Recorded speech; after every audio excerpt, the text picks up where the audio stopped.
Live from the campus of Penn State University, this is PSN News. It's Monday, September 26th. We have all you need to know about a lawsuit against a state college restaurant, as well as a new landfill site in Center County. We also have more on the transformation of a Bellefonte landmark, along with entertainment, sports, and weather. Stay tuned.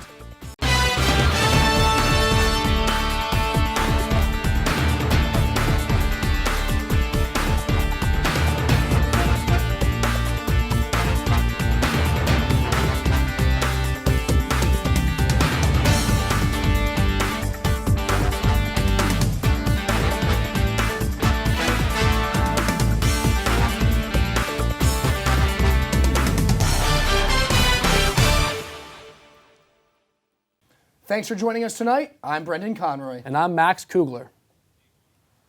The U.S. Labor Department has dropped a federal lawsuit against a chain of Center County Mexican restaurants. The lawsuit came from an investigation surrounding allegations against Lupita's Authentic Mexican Food.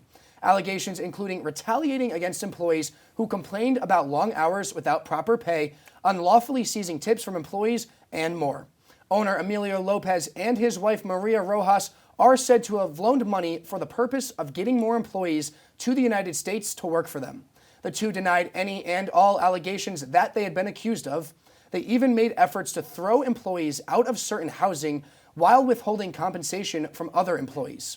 Following the injunction, Lupita's is now required to inform employees that they will not be retaliated against and that every worker is protected under the Fair Labor Standards Act.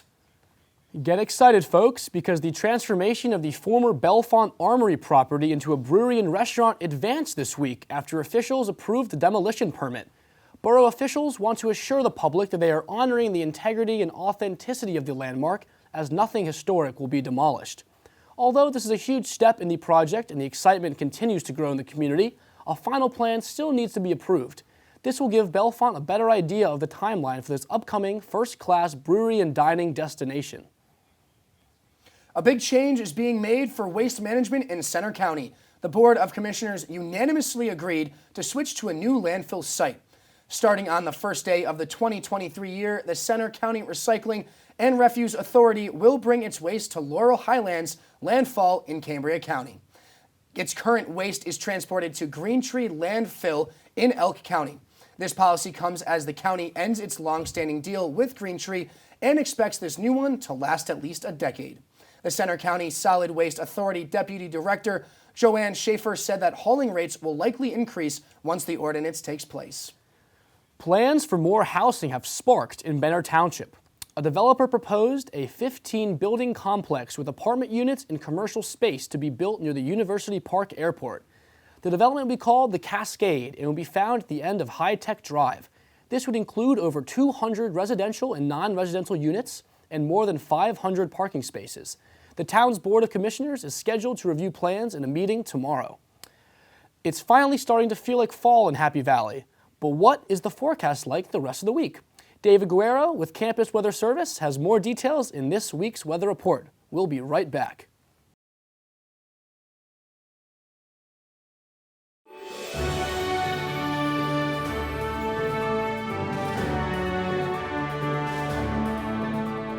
From the students of Penn State Meteorology, here is your Penn State Campus Weather Service forecast.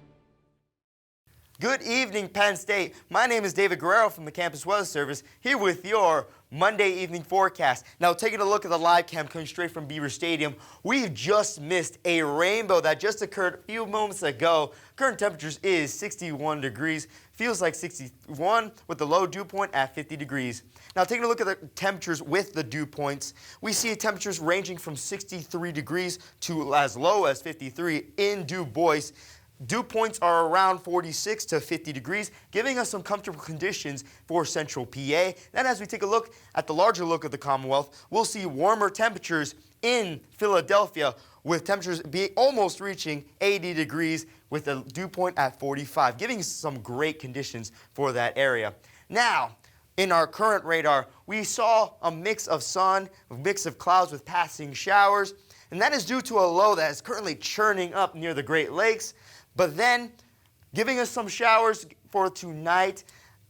Tomorrow, We'll see some showers passing by through today. Very similar conditions as of yesterday, and these conditions will continue on till Wednesday as that low pressure system will stay stationary and will keep churning up that precipitation. Wednesday evening, we'll see cloud cover increase. Then on Thursday, we'll see clear skies. Now for tonight, partly cloudy with the temperatures being at 48 degrees, winds coming from the southwest at 5 to 10 miles per hour. Then for tomorrow, temperatures will be at 61 degrees, partly cloudy with a chance of rain. Then for Wednesday, we'll see temperatures reach still 62 degrees. Friday, 65 degrees. Saturday, 66 degrees. Chance of showers will come back Saturday in time for the game of Northwestern. Then for Sunday, overcast conditions. Monday, rain returns with another low pressure system. The temperatures will cap off at 65 degrees. Well, my name is David Guerrero. I hope you have a wonderful week. Thank you very much.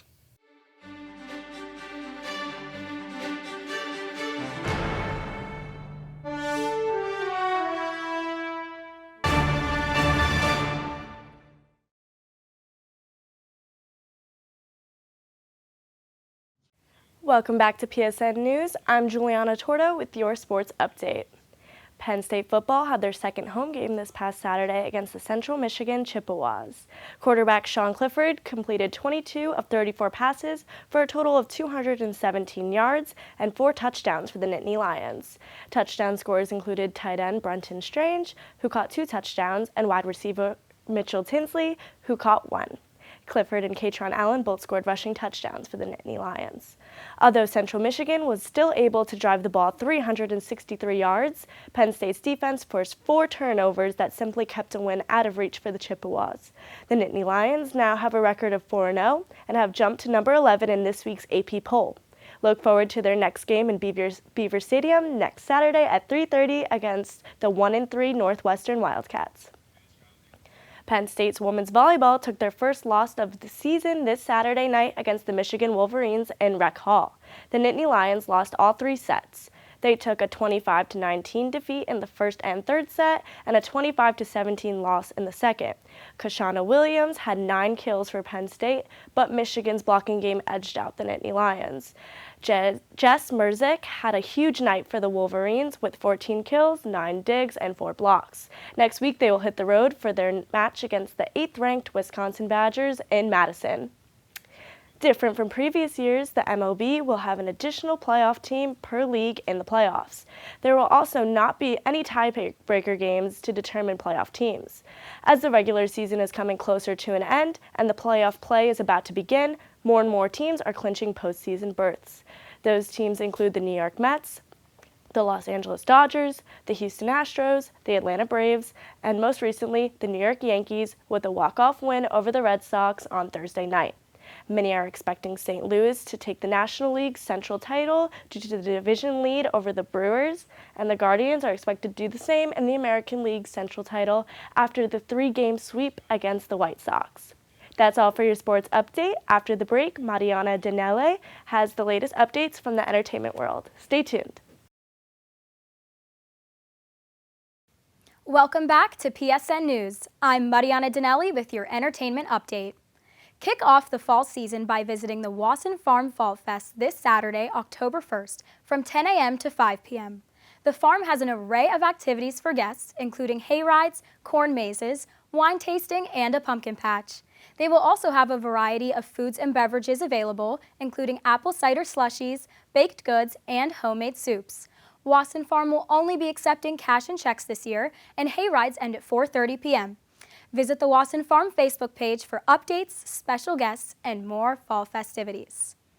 The Killers will be coming to the Bryce Jordan Center as part of their Imploding the Mirage tour on Tuesday, October 4th at 7:30 p.m. Special guest Johnny Marr, previous guitarist and co-songwriter of The Smiths, will be performing alongside the band. Tickets are on sale now at Ticketmaster.com, and prices are ranging from $20 to $95. Doors will open to the public at 6:30 p.m. Check out the Bryce Jordan Center website for more information about the event, including discounts on ticket prices for Penn State students. In other campus news, Hazing Prevention Week took place this past week, and field reporter Olivia Osniemer has all the details. take a look. Students all across the nation are being reminded that hazing comes with serious consequences. Last week was National Hazing Prevention Week, a week dedicated to educating and preventing hazing across school campuses. As many as 22% of Americans indicate that they have been hazed, according to a research study conducted by YouGov. Alcohol consumption, humiliation, isolation, and sex acts are all common hazing practices. Hazing at Penn State is against university policy, and any individual found responsible for hazing is subject to university discipline. Unfortunately, hazing at Penn State caused the death of Timothy Piazza. Piazza died in February 2017 at the Beta Theta Pi fraternity chapter house, which has been banned from Penn State. As a result, the Pennsylvania Timothy J. Piazza anti-hazing law passed, which establishes stricter punishments for hazing such as a felony conviction or a prison sentence. The Penn State Panhellenic Council organized several events that took place last week and were offered to all Penn State students. On Thursday night, the Love Mom and Dad recording was shown to about 100 students in the Sparks building. The recording is presented by the parents of two hazing victims, Timothy Piazza and Max Groover. I think that the recording was really sad, obviously, but it is important that everyone watches it.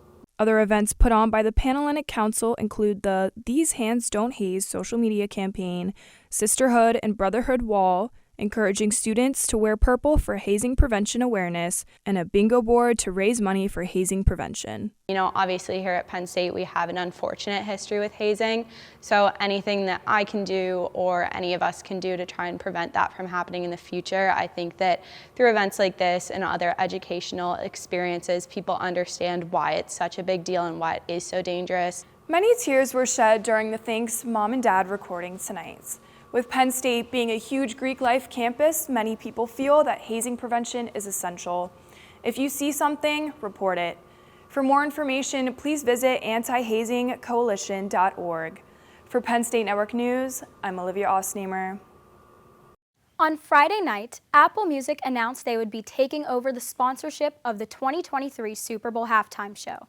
The streaming service will be taking over Pepsi's decade-long role as the official sponsor. After the announcement went live, fans quickly started to speculate about who would be taking the stage this year. Fans initially thought Taylor Swift would be headlining the show, but the NFL announced that Rihanna would be performing after tweeting a picture of her hand holding an official league football. Many people are very excited as this is the first time Rihanna will perform live in 5 years and since giving birth to her first child with A$AP Rocky. Make sure not to miss this year's performance. That's all for your entertainment update. After the break, interview anchor Carly Knowlton will be speaking with Lainey Weed, the president of Best Buddies at Penn State. Stay tuned. Hi everyone, thank you for joining us tonight. I'm Carly Knowlton and I will be interviewing Lainey Weed, the president of Penn State's Best Buddies. So Lainey, what is Best Buddies? So Best Buddies is a student organization that focuses on developing one-to-one friendships with students with intellectual and developmental disabilities. We have peer buddies in our club and we have associate buddies. So our peer buddies are the ones that have one-to-one friendships with our buddies on campus. And our associate members are general members of our organization that are not paired one-to-one. Okay, I like how there's two parts. So that if you don't want to be as involved but still be in the club, you have that option. Yeah. What made you join Penn State Best Buddies? Yeah, so I started Best Buddies in high school, and I had a buddy all throughout high school, and then I realized that when I got to college, in order to make Penn State feel a little bit smaller, I needed to get involved, and I knew that I wanted to be involved in Best Buddies, and I've been involved since my freshman year and have had numerous buddies throughout. Aw, I love that. That's so cute. So how many buddies do you have this year in the club? We have over 400 students. And we have around 20 to 25 buddies and peer buddies. Wow. Yeah. So if more people want to be a peer associate buddy, are they able to partner up with a Best Buddy? So we have closed the applications for peer buddies, which are the ones that are matched one-to-one with our buddies. Okay. However, if you're still interested in being Best Buddies, anyone can join at any time and be an associate buddy and come when they can and just hang out with our students. All right. How often does your club meet here at Penn State? We meet every other Tuesday at 6 p.m. in BBH room 22 in the basement. Awesome. Okay. So what activities do you have planned for the rest of the semester in Best Buddies? Yeah, so we have themed meetings. So our next meeting is tomorrow, and it's our matching party. So the peer buddies get to find out who their buddies are, which is super exciting.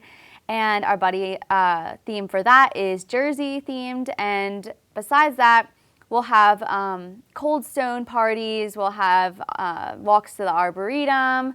We have a Best Buddies talent show, hopefully in the near future coming. So a lot of fun events. And during our meetings, we'll do arts and crafts, karaoke, and just hanging out with everyone.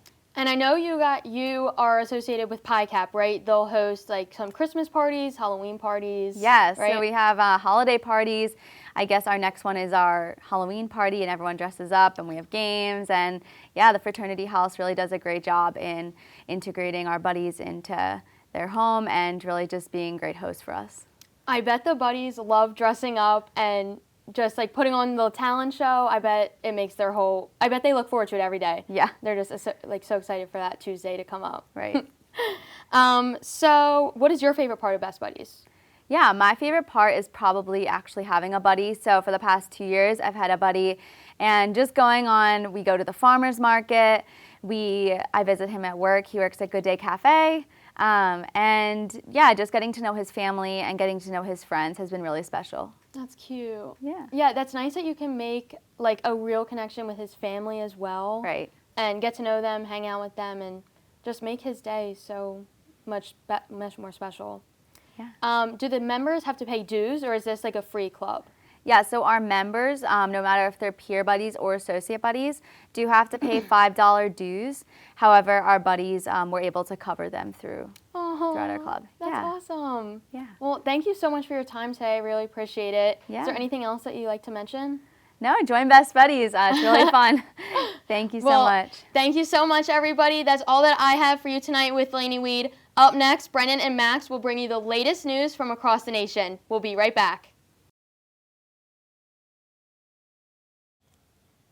Tesla recalled nearly 1.1 million U.S. vehicles due to window issues, which have greatly increased passengers' risk of injury. The recall will cover multiple models, including the Model 3, Y, X, and S, ranging from the years 2017 to 2022. Tesla stated that they were unaware of any warranty claims, crashes, injuries, or deaths related to the recall. The National Highway Traffic Safety Administration said that the vehicles failed to comply with the requirements of a federal motor vehicle safety standard on power windows. Since September 14th, Tesla vehicles in production and pre-delivery received a software update that sets power-operated window operation to the requirements. After 2 planes carrying 50 migrants arrived at Martha's Vineyard, a nonprofit immigrant advocacy group has filed a class action lawsuit on behalf of Alianza Americas and other migrants. The group, known as Lawyers for Civil Rights, filed against Florida Governor Ron DeSantis, the Florida Department of Transportation Secretary Jarrett Perdue, the State Department of Transportation, and the state of Florida. The suit states that the defendants defrauded vulnerable immigrants to advance a political motive. One of the allegations made by the lawsuit says that dozens of migrants were bribed with McDonald's gift cards into signing a non-translated document consenting to the journey to Martha's Vineyard. The executive director for the group stated that no human should be used as a political pawn in the nation's highly polarized debate over immigration. A former Minneapolis police officer was sentenced to 3 years of jail time after pleading guilty to second-degree manslaughter. Thomas Lane, an officer involved in the killing of George Floyd, is serving a 2.5-year federal sentence for violating Floyd's civil rights. Floyd, who was 46 years old at the time of his death, was pinned down by the neck by Officer Derek Chauvin. Lane was responsible for holding down Floyd's legs. This killing sparked many protests over racial injustice and sticks with the family of George Floyd to this day. Peter Cahill, the judge on Lane's case, stated, quote, "I think it was a very wise decision for you to accept responsibility and move on with your life," end quote. During his plea agreement, Lane admitted to hearing Floyd claim how he couldn't breathe and knew that better precautions should have been taken at the time. Now Lane will serve time for his decisions, as well as the other officers involved in Floyd's death. 3 black real estate investors filed a discrimination lawsuit in a federal court in Houston. They claim that a real estate agent refused them the option to purchase a condominium in a newly constructed community. They say they were denied the units because of their race. The suit claims that they have $2 million in economic damages on top of additional personal damages. They also asked the court for special punitive damages for extreme mental anguish and emotional distress. That concludes our show tonight at PSN News. Be sure to check us out on Twitter and Facebook at PSN News, on Instagram at Penn State Network News, and to subscribe to our YouTube channel at youtube.com/PSN News. Have a good night and stay safe, Penn State.